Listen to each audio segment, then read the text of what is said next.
Let's talk about a book that for millions of people isn't just a story, it's more like a user's guide for life. We're diving into the big ideas behind Paulo Coelho's incredible phenomenon, The Alchemist. I mean, the success of this book is just wild. It's been translated into dozens and dozens of languages, and it's inspired everybody from presidents to rock stars. But all that success, it really comes down to a very direct, very personal challenge it throws at every single person who picks it up. And there it is. That's the question. What is your personal legend? See, the book isn't just asking its main character. It's asking you. It's about that dream, that calling. The one thing you feel like you were put on this earth to do. So let's see how this whole idea plays out in a really simple story. All right, so our journey starts with this guy, Santiago. He's a shepherd in Andalusia, Spain. And you know what? He's got a pretty good life. He gets to travel, he's got his flock, he's free. But his comfortable little world is about to get completely turned upside down by a dream he just can't shake. Now, this isn't just some random, silly dream.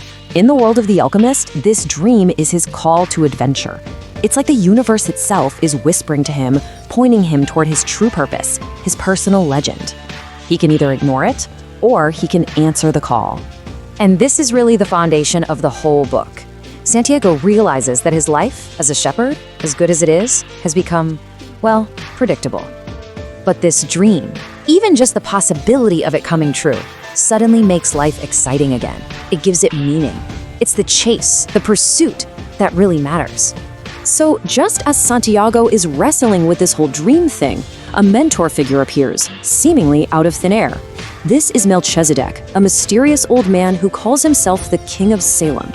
He just sits down with Santiago and starts laying out the basic rules of the universe and this quest he's about to go on. Okay, so here's the crucial part. A personal legend isn't something you have to invent or figure out from scratch. The king says it's something you've always known deep down. You knew it when you were a kid, before the world started telling you it was silly or impossible or that you should be more practical. It's your truest, purest desire. Now, to really get the power of a personal legend, you have to understand its opposite. The king calls it the world's greatest lie. And it's this paralyzing idea that we're just puppets, that we're victims of circumstance and that fate controls everything. The whole book is basically about the choice between these two beliefs. You can follow your legend, or you can give in to the lie.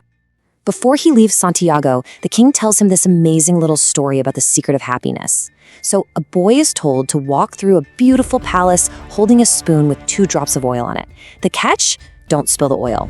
The first time, he's so focused on the spoon, he doesn't see any of the amazing things around him. The wise man sends him back, and this time he soaks in all the beauty. But, oops, he spills the oil. The secret, the king says, is to see all the wonders of the world, but to never forget the drops of oil on the spoon. It's all about balance, right? So, with this advice, Santiago sells his entire flock of sheep and sails to Africa.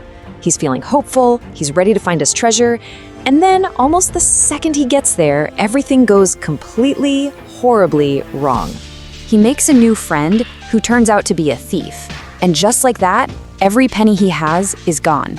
He's totally alone, in a new country, doesn't speak the language, has 0 money. His dream looks like it's dead on arrival. This is his first huge test. This right here is one of the core messages of the whole book. Santiago has a choice. He can stay down, defeated, bitter, or he can get up one more time. It's telling us that failure isn't the end of the story, it's just a part of the process. And this is where we see him make a massive mental shift. It's a conscious choice. He can see himself as a poor victim of a thief and let that define him, or he can see himself as an adventurer in quest of treasure. By choosing to be the adventurer, he takes back control of his own story. It's all about perspective. So Santiago gets a job at a local crystal shop to earn money, and his boss, the crystal merchant, becomes a really important character. He represents a totally different kind of obstacle, one that's way more subtle and sneaky than just being robbed. So the author actually lays out these 4 big hurdles to achieving your dream.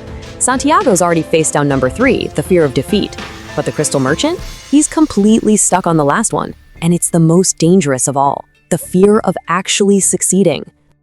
The merchant's lifelong dream, his personal legend, is to go to Mecca, but he never goes, and he admits why. He's afraid that the idea of Mecca is the only thing keeping him going. The dream is safe and comforting, but what happens after you achieve it? He finds more meaning in the dream itself than in the possibility of living it.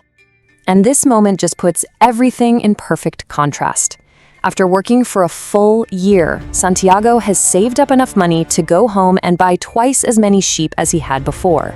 He could go back a success, but after seeing the crystal merchant's safe, stagnant life, he makes a different choice. He chooses the risk.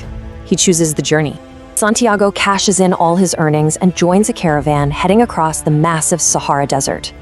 And it's out here, in the incredible silence and emptiness of the desert, that he starts to tap into the final, most mystical idea in the whole book. The book describes this as a spiritual energy that connects absolutely everything: people, animals, the wind, the sand. It's the life force of the universe. And the idea is, when you are truly following your personal legend, you are in sync with this force, and it actually starts to work for you. So how does he connect to the soul of the world? He learns to read omens. It's not about magic tricks. It's about paying attention. The way two hawks are flying, a chance conversation, the feeling of the wind. He realizes there's a language deeper than words, one that's communicating the flow of the universe. He starts listening with his heart, not just his ear. And this is it. This is the thesis statement of The Alchemist. It's the promise the old king gave Santiago way back at the beginning, and it's the truth he discovers for himself out in the desert. It's not just you against the world fighting for your dream. When your desire is true, the entire universe is conspiring with you. When you get right down to it, Santiago's journey across the desert is really just a metaphor for the journey into ourselves. And it leaves us with this final thought. If you could quiet all the noise for a second and really listen for the omens in your own life, what is your heart telling you? What legend is out there just waiting for you to pursue it?